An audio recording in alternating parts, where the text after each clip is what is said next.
Assalamualaikum warahmatullahi wabarakatuh. Mau minta waktunya sebentar ya Bu untuk wawancara untuk tugas kuliah saya. Di sini saya akan bertanya tentang bagaimana pembelajaran yang dilaksanakan pada masa pandemi di sekolah Ibu. Kebetulan kan saya di sini mengajar di MTS Ilham Lulu Miro. Itu kan naungan dari Kemenak. Dari Kemenak itu sudah diberi seperti aplikasi e-learning. Jadi kita itu diberi satu guru satu pegangan e-learning itu. Jadi kita mengajarkan lewat e-learning tersebut. Nah di sana itu bisa kita masukkan video, materinya berupa video bisa atau materi dari Word atau apa yang dimasukkan di situ. Untuk penilaian, di sana juga ada penilaian berupa CBT atau soal dalam bentuk teknologi tersebut kan. Tapi kalau saya pribadi untuk penilaian saya di CBT itu hanya untuk penilaian yang pengetahuan soal pilihan ganda, karena kalau pilihan ganda kan jawaban langsung A, B, B gitu gampang untuk penilaian skor akhirnya. Tapi kalau untuk penilaian pengetahuan secara isian, saya biasanya share di sana itu kayak ada berandanya. Di tiap kelas dibuat grup, jadi ada kelas A, B, C. Setiap kelas ada berandanya dari soal bisa di-share di situ. Dan juga ada kolom komentarnya di situ. Semua anak mau bertanya bisa. Tapi kalau kendalanya itu, kalau di aplikasi kan kadang jaringannya suka trouble atau lama. Jadi di WA dibuat sendiri lagi grup kelas. Jadi kalau sama ada pertanyaan tentang materi atau soal atau tugas dari e-learning tersebut yang kurang dipahami oleh siswa bertanya melalui grup WA atau chat saya pribadi. Nah, untuk penilaian secara keterampilan, walaupun ini masa pandemi, saya juga tetap menilai tentang keterampilan atau praktek ya, kan saya mengajar IPA. Nah, untuk praktek itu saya biasa minta video atau berupa foto ya, lalu dikirim ke WA saya gitu. Ya, terima kasih. Untuk yang selanjutnya, bagaimana tanggapan guru dalam pembelajarannya menghadapi masa pandemi? Sebenarnya kalau mengajar masa pandemi itu menurut saya pribadi lebih susah. Kenapa? Karena kita tidak bisa mengontrol dan melihat secara langsung kemampuan siswa. Kalau mengajar secara langsung kita dapat mengerti siswa ini paham, siswa ini tidak paham. Tapi kalau untuk mengajar secara online seperti ini kan kita memberi tugas atau bahan ajaran video, teks atau apa, kan kita tidak tahu mereka mempelajari dengan benar atau enggak. Lalu kalau ada tugas atau soal kan bisa mereka browsing atau menyontek temannya atau apa gitu kan. Jadi kita tidak bisa benar-benar tahu kemampuan mereka itu emang di atas atau di bawah gitu. Terus apa lagi ya? Sebenarnya sih iya, untuk siswanya sendiri juga banyak yang mengeluh seperti itu. Bu, pembelajaran seperti ini susah gitu. Karena apa ya, namanya sekolah belajar, kalau tatap muka kan lebih enak. Kalau seperti ini mereka pasti jauh banget pengertiannya, pasti lebih banyak yang kurang paham. Apalagi kalau pembelajaran seperti matematika, IPA seperti itu kan harusnya kan secara langsung untuk dijelaskan. Kecuali kalau pembelajaran yang menghafal atau membaca itu masih bisa dilakukan secara online. Menurut saya seperti itu. Yang terakhir, solusi apa yang bisa dilakukan agar proses pembelajaran bisa dilaksanakan dengan maksimal? Kalau masa pandemi seperti ini yang pastinya komunikasi terhadap siswa. Kenapa? Karena untuk agar materi tersalurkan dengan baik, kita harus lebih aktif atau mendekati siswa. Tentunya kalau emang kan kadang anak itu malu atau takut bertanya, jadi kita yang harus bertanya terlebih dahulu. Mana yang kurang dipahami, mana yang belum dipahami, ini seperti ini sudah paham atau belum, tugasnya bagaimana, ada kesusahan apa belum. Kita sebagai guru harus lebih dekat dengan siswanya dengan cara komunikasi tersebut. Sebenarnya kalau menurut saya untuk tugas, kalau online itu mengirimkan kadang anak nggak punya HP, kendalanya seperti itu.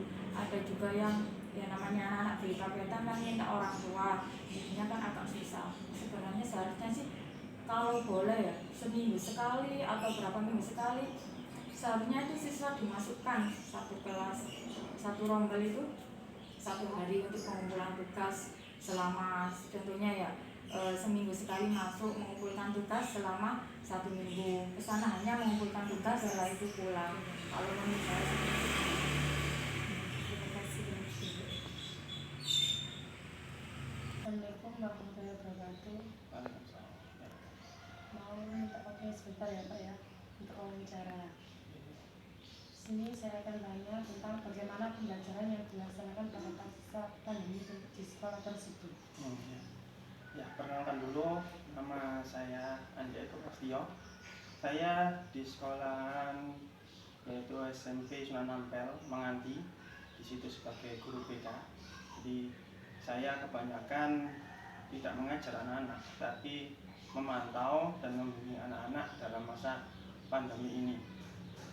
Untuk proses pembelajaran di sekolah saya, untuk semua guru untuk proses pembelajaran melakukan dengan proses daring yaitu online dengan menggunakan banyak media yang bisa digunakan seperti telepon atau tugas-tugas yang bisa diberikan melalui video dari YouTube. Dari pembelajaran yang diberikan oleh guru-guru itu bermacam-macam. Contohnya guru bisa memberikan materi melalui video yang bisa diambil, setelah itu mengupload diberikan kepada siswa yang bisa dikerjakan di rumah.